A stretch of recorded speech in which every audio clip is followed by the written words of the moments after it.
오늘 전도서 12장 이제 마지막 장입니다. 전도서 12장까지 우리가 같이 찬찬히 묵상했는데 오늘 전도서 12장 11절에는 이런 말씀이 기록되어져 있습니다. 같이 한번 11절을 읽어보겠습니다. 시작. 지혜자들의 말씀들은 찌르는 채찍들 같고 회중의 스승들의 말씀들은 다한 목자가 주신 바니라. 지혜자의 말은 찌르는 채찍과 같다고 했습니다. 그리고 스승들의 말씀은 잘 박힌 목과도 같다 이야기했지요. 찌르는 채찍과 같다라는 것은 우리를 바른 길로 인도한다라는 것이고, 잘 박힌 목과도 같다는 것은 적절한 쓰임새가 있다는 것일 겁니다.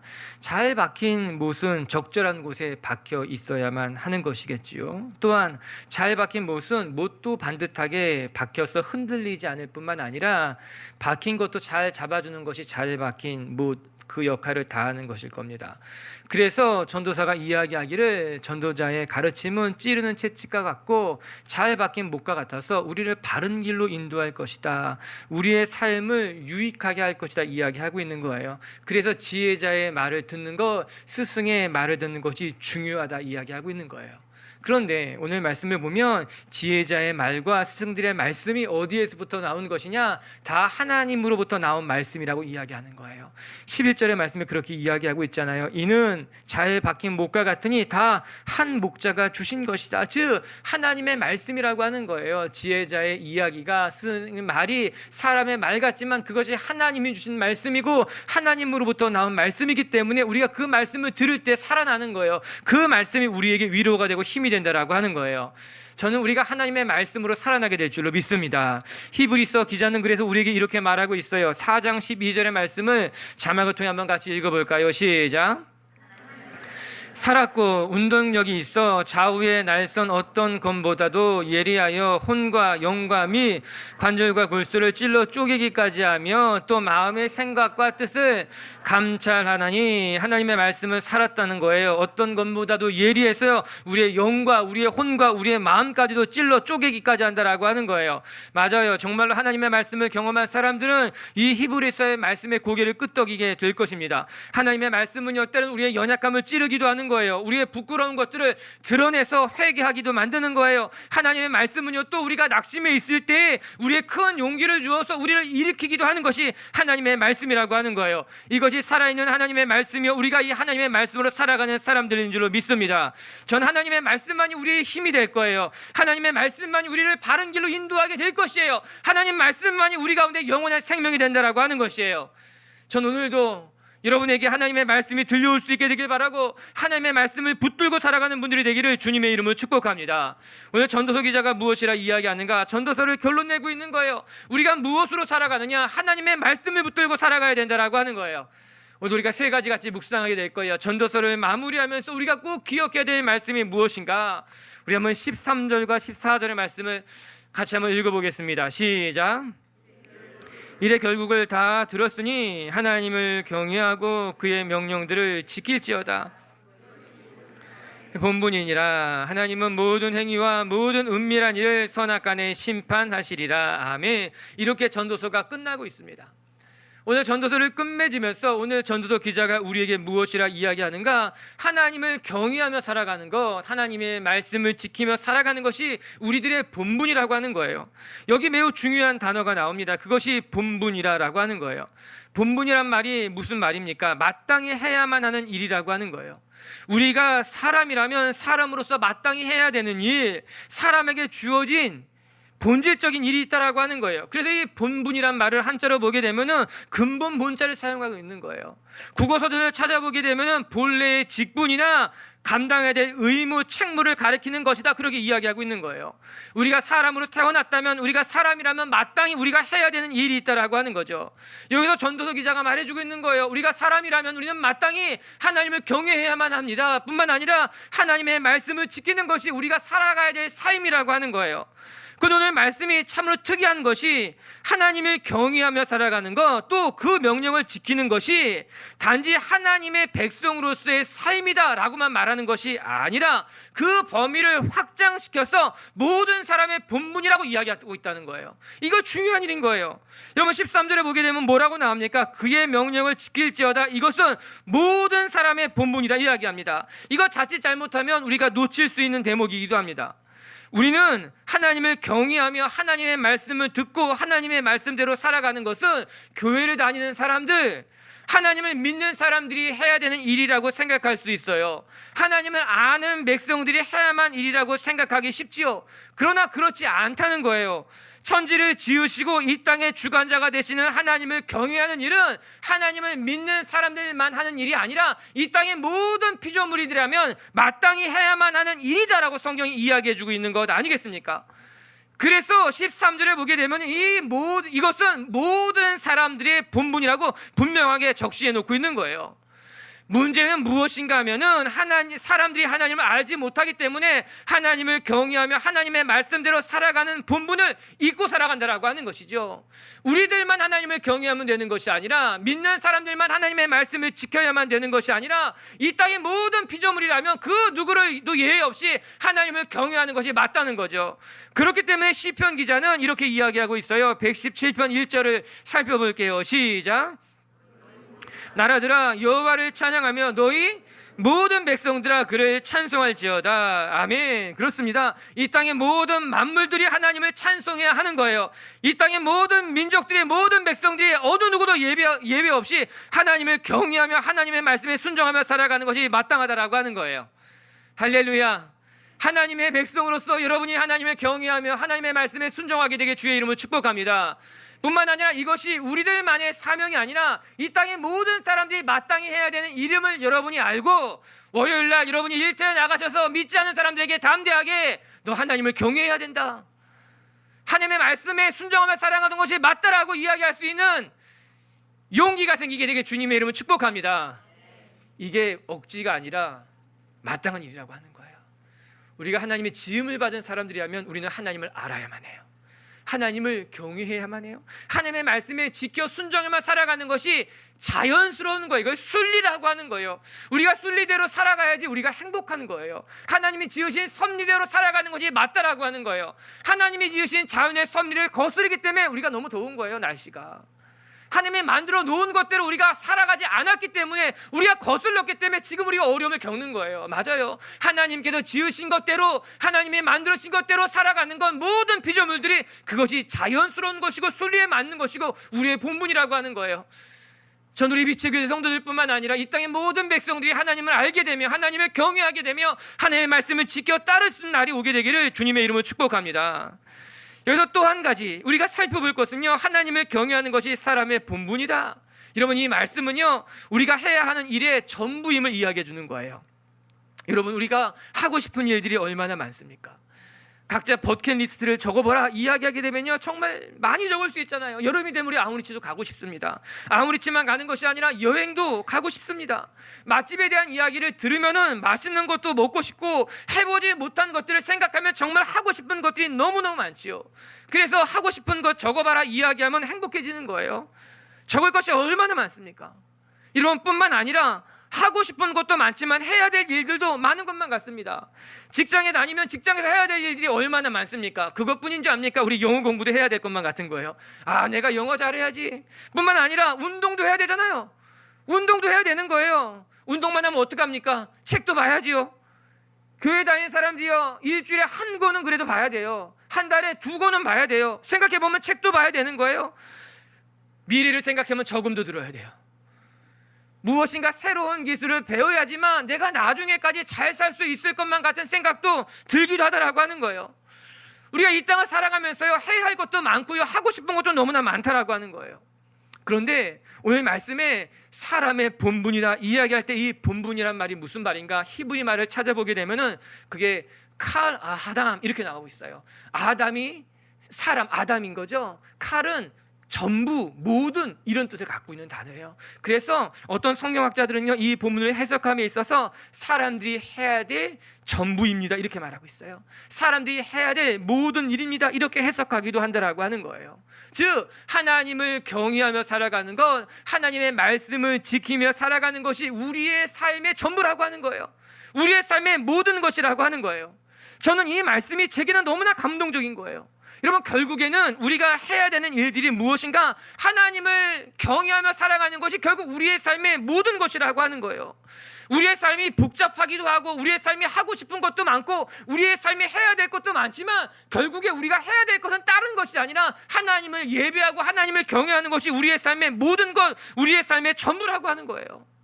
사랑하는 미체교회 성도 여러분, 우리가 세상을 복잡하게 살아갈 필요가 없다라고 하는 거예요. 우리가 생각이 많지만 그렇게 복잡한 것이 아니라고 하는 거예요. 오늘 전도서 기자가 결론과 같이 말하는 것이 무엇입니까? 이 복잡한 시대 가운데 해야 될 것도 많고 하고 싶은 것도 많은 것 같지만 그냥 우리가 하나님을 경외하며 살아가는 것, 하나님의 말씀을 순종하며 살아가는 것이 그냥 우리의 삶의 전부인 거예요. 우리의 삶의 모든 것이라고 하는 거예요. SNS를 보게 되면요, 사람들이 경쟁이 나듯이 자기가 다녀온 것도 올리고 먹은 것도 올리잖아요. 그리고 저마다 행복했던 추억들을 자랑하잖아요. 참 다닌 곳들도 많고 맛있는 것도 많이 먹었어요. 사진들은 다 잘 찍어요. 다 자기가 자랑하고 싶은 것들이에요. 그런데 여러분, 우리가 정말 자랑할 것이 무엇이겠습니까? 우리가 자랑하는 것은요, 그런 것들이 아니라 그냥 하루하루 내가 하나님을 경외하며 하나님의 말씀을 지키며 살아왔다는 것이 그냥 내 삶의 전부라고 하는 거예요. 내 삶에 여러 가지가 있었던 것 같지만 내가 오늘 내 이웃과 함께 하나님을 경외했다라고 하는 거예요. 내게 맡겨진 일터에서 내게 맡겨진 일을 감당하면서 그냥 하나님을 경외하며 말씀 지키며 살아가는 것이 내 삶의 전부라고 하는 거죠. 그게 모든 것이라고 하는 거예요. 여러분, 축복하고 싶어요. 전 여러분의 삶이 더 단순해지기를 바라고요. 더 정돈되어서 여러분의 삶이 그냥 하나님을 경외하며 행복하게 살아갈 수 있게 되길 바랍니다. 하나님의 말씀을 지키면서 하루하루 살아가는 것이 여러분의 삶의 모든 것이고 전부라고 말할 수 있는 하나님의 사람들, 그것이 우리의 일상이 되고 축복이 될 수 있게 되기를 바랍니다. 아멘. 그것이 우리의 본분인 거예요. 그것이 우리가 그냥 살아가는 우리의 삶의 모든 것 전부라고 하는 거예요. 할렐루야. 두 번째, 오늘 말씀을 통해서 또 하나 깨닫게 되는 것은요, 하나님을 경외하는 삶이 무엇인가 묵상해야 된다고 하는 거예요. 오늘 성경 그렇게 이야기하고 있어요. 하나님을 경외하는 것이 우리의 본분이다. 우리 13절 다시 한번 같이 큰 목소리로 읽어볼게요. 시작. 이래 결국을 다 들었으니 하나님을 경외하고 그의 명령들을 지킬지어다. 이것이 모든 사람의 본분이니라. 하나님을 경외하며 살아가는 것과 하나님의 명령을 지키며 살아가는 것, 이 두 가지가 우리의 삶의 본분이다, 그렇게 이야기합니다. 여기서는 두 가지를 말하고 있지요. 첫 번째는 하나님을 경외하는 것, 이것은 우리의 마음 자세를 말해주는 거예요. 그리고 두 번째, 하나님의 명령을 지키며 살아가는 것, 이것은 우리의 삶의 모습을 가르치는 것일 겁니다. 즉 하나님을 경외하는 삶이란 우리의 마음에 대한 것이고 하나님의 명령을 지키는 것은 우리의 삶에 대한 것이에요. 이것이 오늘 전도서 기자가 두 가지를 같이 말해주고 있는 거예요. 하나는 우리의 마음에 대한 것이에요. 우리가 어떤 마음가짐으로 살아가야 하느냐, 하나님을 경외하는 것. 두 번째는 우리의 삶이 하나님의 말씀을 지키며 살아가는 것, 그것이 전부라고 이야기하는 거죠. 우리가 먼저 생각해 볼 것은 하나님을 경외하는 거예요. 피조물인 우리는 하나님을 경외하며 살아가는 것이 마땅하다는 거죠. 여러분, 하나님을 경외하는 것이 무엇일까? 그건 창조주 하나님을 두렵고 떨리는 마음으로 바라보는 거예요. 좀 더 쉽게 이해하려고 한다면 하나님을 경외하지 않는 삶을 생각해 보는 것이 도움이 될 거예요. 하나님을 경외하는 삶이 무엇입니까? 잘 모르겠다면 하나님을 경외하지 않는 사람들을 들여다보면 알 수 있다고 하는 거예요. 하나님을 경외하지 않는 사람들은요, 하나님을 두려워하지 않습니다. 그를 하나님 앞에 설 때나 무엇인가를 결정할 때 결코 하나님을 바라보지 않습니다. 그의 마음에 거침이 없습니다. 내가 하고 싶으면 한다는 거예요. 내가 하고 싶은데 왜 못하냐라고 이야기하고 있는 거예요. 내가 무엇을 결정할 때도, 내가 무엇을 행할 때도 전혀 거침이 없는 거예요. 내가 마음껏 하겠다라고 하는 거예요. 심지어는 그렇게 말하기도 합니다. 하나님이 알면 어떻게 할 건데, 하나님이 아니라고 말하면 어떻게 할 건데, 내가 지금 하면. 우리는 이런 사람들 더러 만날 수도 있는 거예요. 그래서 성경은 이렇게 말해주고 있어요. 시편 36편 1절 2절을 보면요, 같이 한번 읽어볼게요. 시작. 악인의 죄가 그의 마음속으로 이르기를 그의 눈에는 하나님을 두려워하는 빛이 없다니 그가 스스로 자랑하기를 자기의 죄악은 드러나지 아니하고 미워함을 받지도 아니하리라 함이로다. 이런 사람들은 하나님을 두려워하지 않는다는 거예요. 그들의 눈빛에는, 그들의 낮에는 하나님을 두려워하는 빛이 없다라고 이야기합니다. 왜? 스스로 교만해져서 자기가 전부인 줄 안다라고 하는 거예요. 그래서 하나님을 두려워하지 않는 거예요. 내가 하고 싶은 것은 마음대로 할 수 있다라고 착각하고 방종하며 살아간다라고 하는 것이죠. 그들의 고백이 뭡니까? 난 들키지 않는다는 거예요. 아무도 네 죄악이 드러나지 않을 것이니 나는 미워함을 받지도 않을 것이며 두려움도 없다라고 이야기하고 있는 것 아닙니까? 이것이 하나님을 경외하지 않은 사람들의 모습이라고 하는 거예요. 두렵지 않은 거예요. 자기 마음껏 하겠다라고 하는 거예요. 그러나 반대로 하나님을 경외하는 사람들은요, 그의 마음에 늘 두려움이 있는 거예요. 하나님 앞에 서 있다라고 하는 생각이 있다라고 하는 거죠. 하나님의 피조물로서 창조하신 하나님 앞에 겸손할 수밖에 없는 것, 항상 두렵고 떨리는 마음으로 내가 하나님 앞에 서 있습니다 고백하는 것이 하나님을 경외하는 사람의 삶이라고 하는 거예요. 내가 혹시 부족한 것은 없는지, 내 안에 부끄러운 것은 없는지 항상 자기 자신을 살피게 되는 거죠. 이것이 하나님을 경외하는, 하나님을 두려워하는 사람의 모습인 거죠. 여기에서 주의해야 할 것은 하나님에 대한 두려움은 공포하고는 다르다라고 하는 거예요.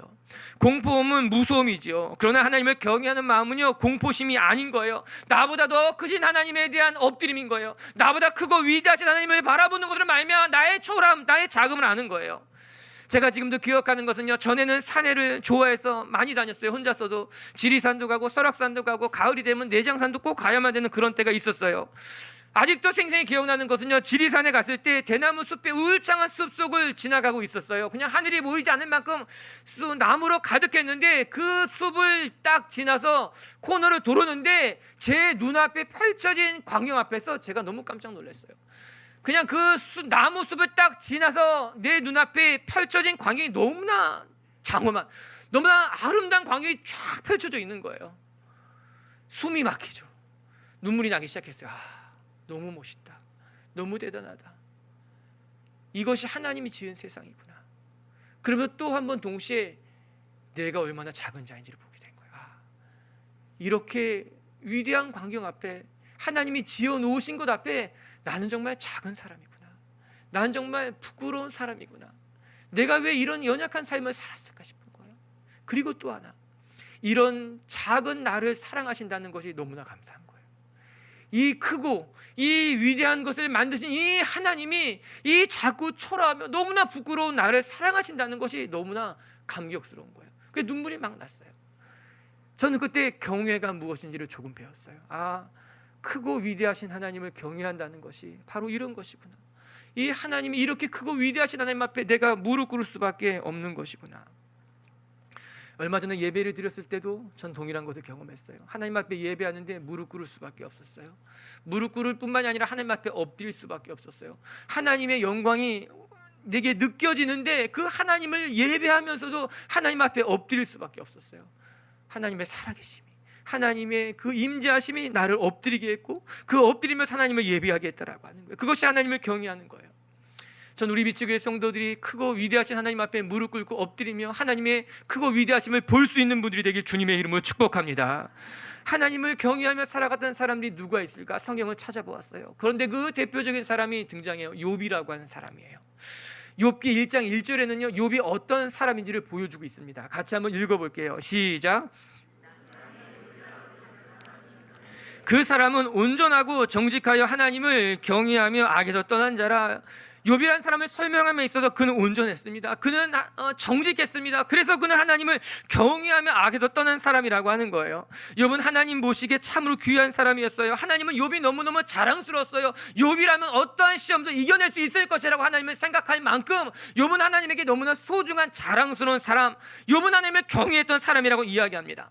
그런데 이 욥기 1장을 계속해서 읽어가 보면 욥이 어떠한 삶을 살았는지를 보여주고 있는 장면이 나오게 되는데, 욥에게는 자녀가 많았습니다. 그런데 욥이 자녀들의 생일이 될 때마다 자녀들을 다 모았어요.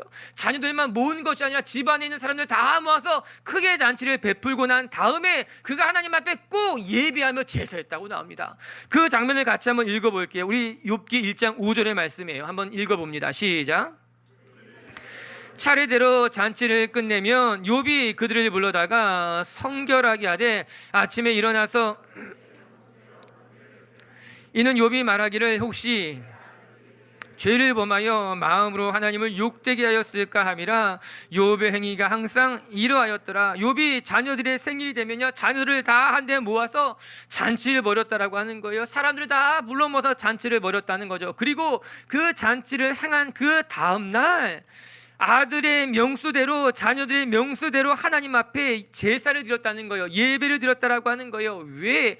혹시나 우리가 하나님 앞에 범죄한 것은 없나? 혹시 내 자녀들이 하나님 앞에 범죄한 것은 없나 해가지고 생일이 되면은 잔치를 끝내고 나면은 아이들을 한 명씩 한 명씩 데려다가 하나님 앞에 제사를 드리게 된 거예요. 혹시나 우리 자녀들이 하나님 앞에 범죄한 것은 없습니까? 혹시 우리의 자녀들이 자기도 모르는 사이에 하나님 앞에 범죄한 것은 없나 해서 두렵고 떨리는 마음으로 하나님 앞에 회개하며 제사를 드리는 것이, 이것이 욥의 모습이었다라고 하는 거예요.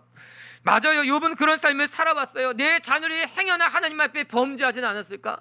하나님 앞에 부끄러운 일을 행하지는 않았을까라는 그 두렵고 떨리는 마음으로 매년 생일이 되면 자기의 자녀를 축복하고 난 이후에 하나님 앞에 명수대로 나아가서 하나님 앞에 제사하며 범죄하며 자기 허물을 고백하게 됐다라고 하는 거예요. 이것이 하나님을 경외하는 부모의 모습이라고 하는 거예요.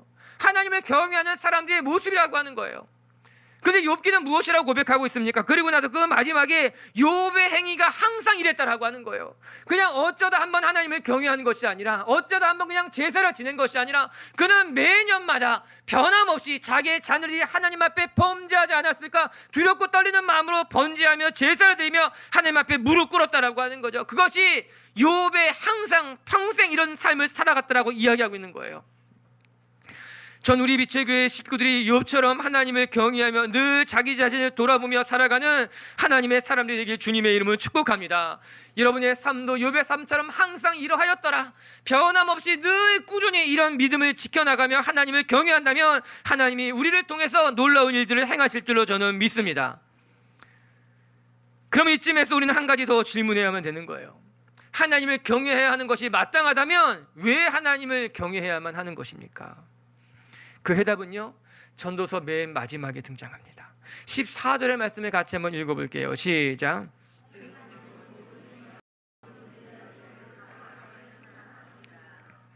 하나님께서 모든 은밀한 일까지도 선악간에 심판하시기 때문에 우리는 하나님을 경외할 수밖에 없다.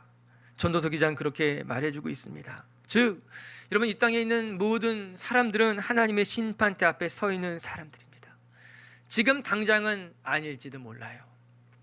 지금 당장, 지금 이 시간 심판이 있는 것은 아니지만, 그러나 우리가 어떠한 삶을 살던 간에 하나님의 때가 되면 누구든지 하나님의 심판대 앞에 서게 된다. 우리가 행한 대로, 우리가 살아온 삶의 모습대로 하나님께서 우리를 심판하신다. 그렇기 때문에 우리는 날마다 하나님을 두렵고 떨리는 마음으로 하나님이 심판하실 것을 바라보며 오늘의 삶을 살아가는 것이 맞다라고 하는 거예요. 우리가 왜 하나님을 경외해야만 하느냐? 하나님이 우리를 기다리고 계시기 때문인 거예요. 많은 사람들이 지금 이 시간만 지나가면 되겠지, 하나님은 모르실 거야, 그렇게 이야기하지만 아니요, 하나님은 지금 이 순간도 우리와 함께 하시며 우리의 하는 일들을 바라보고 계시다라고 하는 거죠. 우리가 앞서 살펴본 것 같이 시편 36편의 기자는 무엇이라고 이야기합니다. 그는 어리석게도 자신의 죄악이 드러나지 않을 것이라고 생각합니다. 그래서 내가 사람에게 하나님 앞에 미움을 받지 않을 것이라고 착각했다라고 하는 거예요. 그러나 오늘 전도서 기자는 무엇이라고 우리에게 말해주고 있습니까? 너의 은밀한 것까지 하나님은 보고 계시다라고 이야기하고 있는 거예요. 전도서 고린도 전서를 한번 보시기 바랍니다. 바울은 이야기하기를 그가 어둠에 감춘 것을 드러내고 마음의 뜻을 나타내실 것이라 이야기하고 있는 거예요. 바울이 고린도 교회 성도들에게 이야기하고 있는 거죠. 그가 어둠에 감춘 것들까지도 다 드러낼 것이며 너의 마음의 뜻을 나타내실 것입니다. 그렇기 때문에 우리는 우리의 마음을 지키는 것, 우리의 마음을 잃지 않는 것이 중요하다고 바울이 고린도 교회를 향해 이야기하고 있는 것 아니겠습니까? 사랑하는 빛의교회 성도 여러분, 오늘도 우리 하나님이 우리를 기다리고 계시며 우리의 은밀한 것까지 바라보고 계실 것입니다.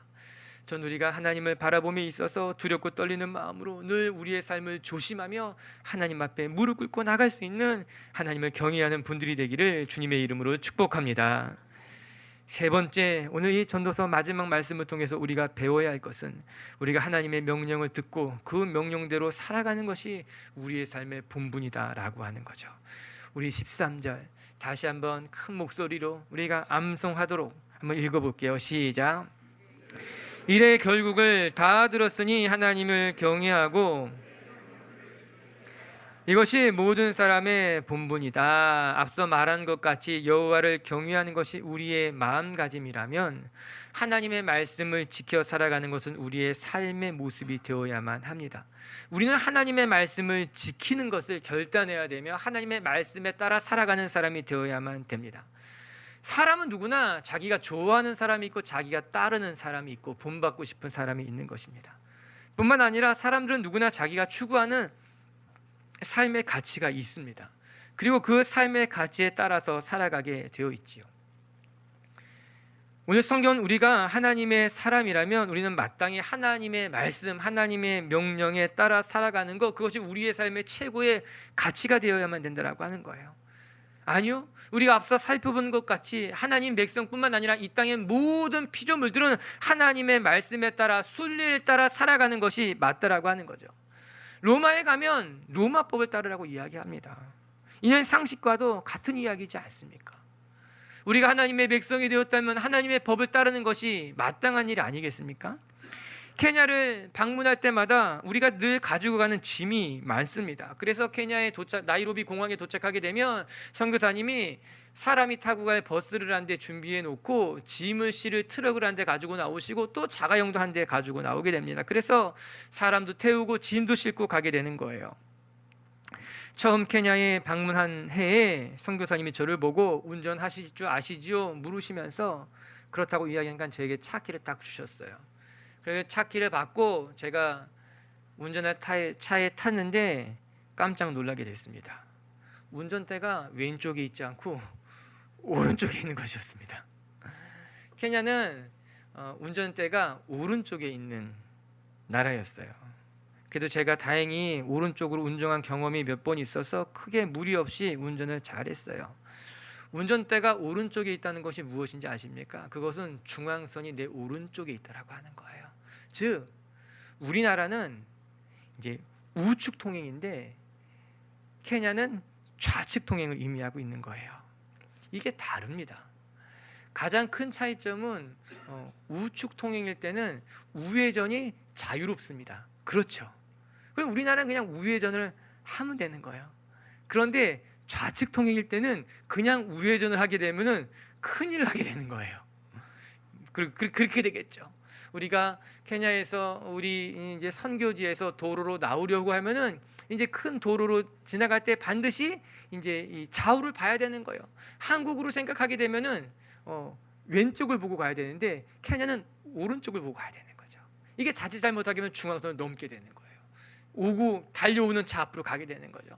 저도 몇 번 실수할 뻔했던 거죠. 큰일 날 뻔했던 거예요. 그런데 만약에 내가 한국에서 오른쪽으로 운전했다고 해서 케냐 가서 오른쪽으로 운전하면 되겠습니까? 한국은 이렇게 운전하는 게 맞으니 내 뜻대로 이렇게 운전하겠다고 하면 되겠습니까? 그렇지 않은 거예요. 그러면 큰일 나게 되는 거예요. 마찬가지예요. 우리가 이제 하나님의 백성이 되었다면 마땅히 우리는 세상의 법을 따르는 것이 아니라 하나님의 말씀을 따라가는 것이 맞다라고 하는 거예요. 우리가 이제 하나님의 성도들이 모인 곳에 있다면 우리가 하나님의 말씀을 지키는 사람들이 되는 것이 자연스러운 일이라고 하는 거예요. 그래서 오늘 전도서 기자가 우리에게 이야기하고 있는 거예요. 너희가 하나님의 백성이 되었다면 내가 하나님을 경외하는 것과 이제 하나님의 말씀이 너를 지키는 것, 하나님의 말씀대로 살아가는 것이 너의 삶에 옳은 일이고 당연한 일이고 자연스러운 일이 되어야만 된다라고 이야기하고 있는 거예요. 사랑하는 미치교회 성도 여러분, 저는 우리가 하나님의 백성으로서 하나님의 말씀을 지키는 것이 어려운 일이 아니라 하나님의 말씀을 지키는 것이 행복한 일이 되길 주님의 이름으로 축복합니다. 하나님의 말씀에 따라 살아가는 것이 우리에겐 자연스러운 일이 되길 바라며 편안한 일이 되길 바라며 하나님의 말씀을 지키는 것이 우리에겐 영광스러운 일이 되어야만 된다라고 하는 거예요. 여호수아는 그래서 우리에게 이런 고백을 남겨주고 있어요. 여호수아 24장 15절의 말씀 자막을 통해 읽어봅니다. 시작. 만일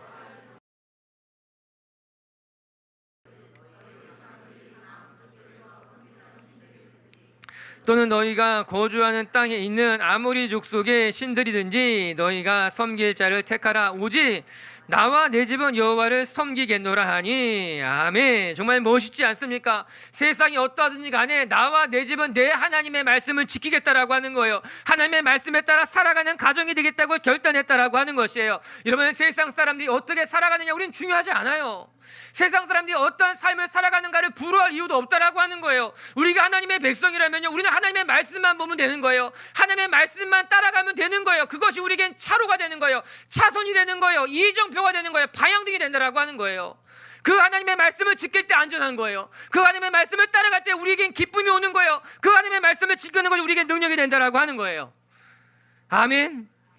오늘 전도서 말씀에 이렇게 나오죠. 13절 말씀엔요, 일의 결국을 다 들었으니. 오늘 전도서를 마무리하면서 하는 이야기예요. 내가 이제 이 앞에 말을 다 이야기하지 않았느냐? 지금까지 세상의 허무한 것들에 대해서 다 이야기하지 않았느냐? 이제 결론이 무엇인지 내가 들으라고 하는 거예요. 이 말을요, 다른 말로 바꿔보면요, 이제 더 이상 헛된 발걸음을 하지 말라라고 하는 거예요. 솔로몬이 내가 다 경험해봤으니 나를 따르면 된다는 거예요. 내가 해볼 거 다 해보고, 내가 죄질 거 다 죄져보고, 내가 부끄러운 거 다 부끄러워봤더니 이제 정말 내게 필요한 거, 우리가 살아가야 될 삶의 방향을 알았다라고 하는 거예요. 결론을 말하기 전에 이야기하는 거예요. 여러분, 전도서는요, 세상이 허무하다는 이야기예요. 허무한 것으로 가득 차다는 이야기예요. 그런데 이 전도서가 하고 싶은 이야기가 세상이 허무하다는 말을 하고 싶은 것이 아니에요. 세상이 허무한데 이 허무한 세상에서 우리가 어떻게 살아가야 될지를 이야기하고 있는 거죠. 세상이 허무하다는 것을 말하는 건요, 세상의 철학일 뿐이에요. 그건 실존주의, 허무주의, 그런 것 뿐이에요. 오늘 전도서 기자는요, 세상의 허무함을 이야기하는 것이 아니라 이 허무한 세상 속에서 우리가 어떻게 살아가야 될 것인가를 가르쳐주고 있는 말씀이라고 하는 거예요. 저는 이 허탄한 세상 속에서 여러분이 허무하게 살아가는 것이 아니라, 여러분이 시간과 여러분이 가진 것들을 낭비하며 살아가는 것이 아니라 제대로 살아갈 수 있게 되길 주님의 이름으로 축복합니다. 그것은 하나님을 경외하며 하나님의 말씀을 지키며 살아가는 것이 맞다, 옳은 일이라고 하는 거예요. 오늘도 주님의 말씀이 여러분에게 힘이 되고 주님의 말씀을 지킬 때 여러분의 하나님의 능력이 나타나게 되기를 주의 이름으로 축복합니다.